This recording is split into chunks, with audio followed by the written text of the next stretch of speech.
안녕하세요. 서지은입니다. 반갑습니다. 네, 저는 이제 공식력 있는 TV, 온라인 사이트에서 국어를 15년 이상 강의하고 있는 국어 전문가이고요. 또 비슷한 나이대에 아이를 함께 기르고 있는 학부모이기도 합니다. 그래서 오늘 이 시간에는 또 전문가 입장에서 또 학부모의 입장에서 이야기를 들려드리려고 하고요. 오늘 제가 말씀드리고 싶은 교재는 바로 동아출판의 이 초능력 교재들 중에서도 맞춤법 받아쓰기 교재를 들고 왔습니다. 그런데 이렇게 2022년 개정교육과정 반영이라고 되어 있을 거예요. 사실 제가 그 개정 이전의 교재로 아이 공부를 시켜봤거든요. 그래서 이게 실제로 아이가 이 교재를 가지고 지금 다 이렇게 써놨어요. 그래서 개정 전후 교재를 다 제가 겪어봤기 때문에 어떤 점에 차이가 있는지, 그리고 또 선생님 입장, 가르치는 입장에서보다 학습자 입장, 그러니까 아이 입장에서는 어떤 교재가 좀 효율적이었는지 그런 부분도 말씀드릴 수 있을 것 같고요. 네, 뭐 사실 영상의 제목을 지금 교재 활용법이라고 했지만 훨씬 더 실질적으로 국어 공부, 또 맞춤법과 관련된 정보들을 많이 드리고자 합니다. 네, 그래서 맞춤법이 또 분명히 뭔가 맞춤법 필요한데 이런 생각을 갖고 계셨기 때문에 이 영상을 클릭하셨을 거예요. 네, 맞춤법이 얼마나 중요한지 제가 좀 더 말씀드릴게요. 자, 읽고 쓰기의 기본 맞춤법. 우리 아이가 이제 국어 공부를 할 때 읽는 내용마다 내용 파악을 잘하고 술술 잘 써나갔으면 좋겠죠. 그것의 기본이 바로 맞춤법인데요. 제가 조금 이제 한글 맞춤법 규정을 좀 가져왔어요. 이거는 학부모님들이 좀 봐주셨으면 좋겠어요. 알아두셨으면 좋겠어요. 자, 한글 맞춤법 제1장 초식입니다. 이거 이제 중학교에 가면은 아이들이 직접 배우게 되거든요. 제1항 한글 맞춤법은 표준어를 소리대로 적되 어법에 맞도록 하면 원칙으로 한다. 그러니까 맞춤법이라고 하는 것이 적는 원칙인데 표준어를 소리대로 적대라고 했어요. 그러니까 소리 나는 대로 일단 적는 거예요. 바다라고 소리 나면 바다라고 적는 거예요. 그런데 어법에 맞도록 하면 원칙으로 한다라고 했어요. 어법을 맞도록 원칙으로 한다. 이게 무슨 말이냐면요. 가끔 소리 나는 것과 다르게 쓰는 경우가 있습니다. 예를 들어 꽃만, 꽃이를 꽃이. 똑같은 꽃 다음에 만과 이가 왔는데요. 이때 소리가 어떻게 나요? 꽃만, 꽃이. 이 꽃의 소리가 꽃 이렇게 다르게 나요. 만약에 소리 나는 대로 적었다면 의미를 파악하기 어려웠겠죠. 이런 이유 때문에 어법에 맞도록 하면 원칙으로 하는 거예요. 결국 좀 쉽게 이해하기 위해서 한글 맞춤법이 필요한 겁니다. 그동안 아이가 헷갈린다고 했던 띄어쓰기, 또 외래어 표기법.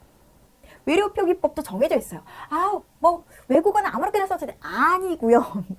주스 이렇게 쓰면 안 되고 주스라고 써야 돼요. 다 원칙이 정해져 있고요. 소리와 표기가 다른 경우 어떻게 적어야 하는지, 어간과 어미의 표기, 이런 것들은 또 먹다가 있으면 먹이 어간이고 다가 어미인데요. 뒤에 어미를 계속 붙여서 만들 수 있죠. 먹다, 먹자, 먹을래? 이런 식으로요.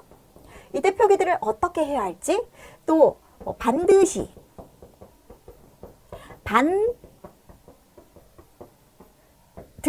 소리는 똑같이 나는데 헷갈리네? 이렇게 구별해서 적어야 하는 말들. 다 한글 맞춤법이 있어요.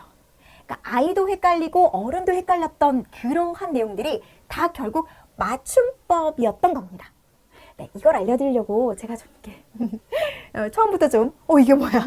그러실 필요 없고 이게 우리 아이가 다 어려웠던 게 결국 다 맞춤법이었구나 이거예요. 그럼 맞춤법 언제 해야 될까요? 바로 지금입니다. 저학년식의 맞춤법 학습이 얼마나 중요하냐면요. 사실 맞춤법 학습은 이게 시기를 참 언제부터 시작해야 되는지 이게 마음 잡기가 힘들어요. 한글은 주변에 보면은 6살이나 7살 때 좀 떼고 영어 파닉스 뭐 수학은 뭐 초산부터 시작해야 되고 이런 것들이 정보가 막 이렇게 있는데 맞춤법은 언제부터 시작해야 되잖아요. 이런 말을 누가 하는 경우는 없거든요. 네, 초등학교 저학년 시기 해야 됩니다. 지금이 아니면 안 돼요. 그런데 갑자기 영어 수학에 막 네, 애 잡는다고 하죠.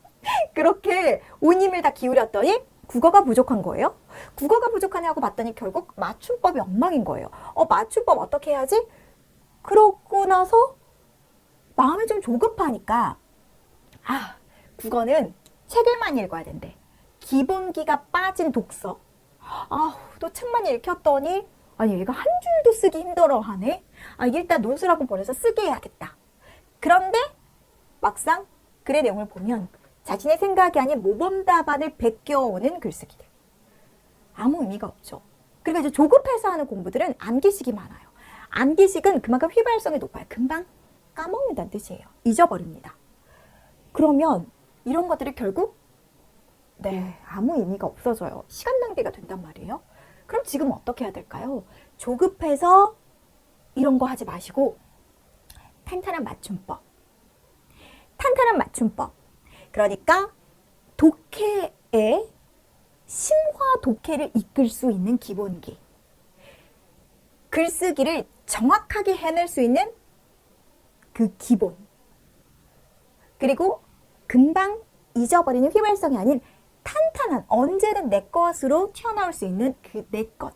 그 탄탄한 맞춤법 학습이 먼저라는 거죠. 그래서 지금이 아니면 안 되고요. 이게 지금 안 하면 어른 돼서도 똑같잖아요. 어른 돼서도 헷갈리고 중학교, 고등학교 때 다시 공부 또 해야 되잖아요. 그러지 말고 지금 제대로 해놓으면 중학교 때, 고등학교 때, 아까 한글 맞춤법 규정도 중학교 때도 나온다고 했잖아요. 네, 지금 해두면 나중에 편해져요. 그리고 탄탄한 기본기가 됩니다. 그리고 영어 진짜 열심히 했는데 초등학교 가면 1, 2학년 때 교과 과정이 없기 때문에 영어 잘해도 그렇게 티가 안 나요. 이렇게 뽐낼 일이 잘 없어요. 근데 맞춤법 잘하는 아이들은요, 친구가 옆에서 괜찮아, 어떻게 해서, 참, 니은, 히읗, 우와, 이렇게 돼요. 쟤 잘한다? 그 뒤로부터 헷갈리는 말이 있으면 얘한테 물어봐요. 그럼 내가 좀 잘하나? 이게 바로 아이들은 그 작은 차이가 자신감이 되거든요. 그 공부 자신감을 형성하게 됩니다.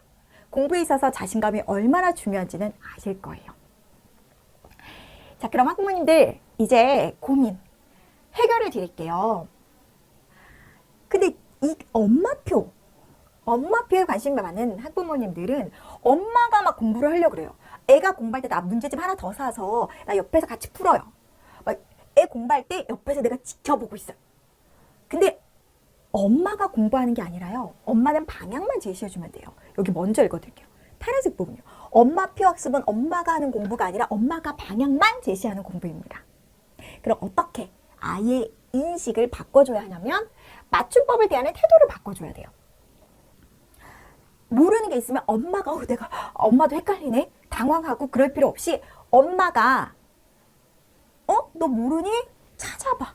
국어사전 찾아봐. 국어사전 찾아보게 하면 됩니다. 요즘은 얼마나 편하게 클릭만 하면 되잖아요. 모르면 찾아본다. 엄마한테 물어보는 게 아니라 찾아본다. 맞춤법과 문해력의 상관관계를 인식해야 돼요. 이거 책을 읽어도 무슨 내용인지 이해가 안 가고 글을 쓰려고 해도 정확하게 못 쓰겠다. 이게 다 맞춤법 때문이구나. 맞춤법이 부족해서 그래. 우리 맞춤법을 시작해야겠다. 그 아이도 그 필요성을 알아야 되고요. 그 다음 꾸준한 쓰기 습관이 필요합니다. 이 꾸준한 쓰기 습관이라는 것은 제가 이거는 정말 강조하는데요. 매일매일 쓸 수 있어야 돼요. 결국 꾸준하게 써야 돼요. 일기, 또 한 줄 노트. 무엇이든 좋아요. 아이가 하루에 딱 한 줄을 써야 돼요. 자신의 생각이든 요약이든. 이게 가장 큰 비결이에요.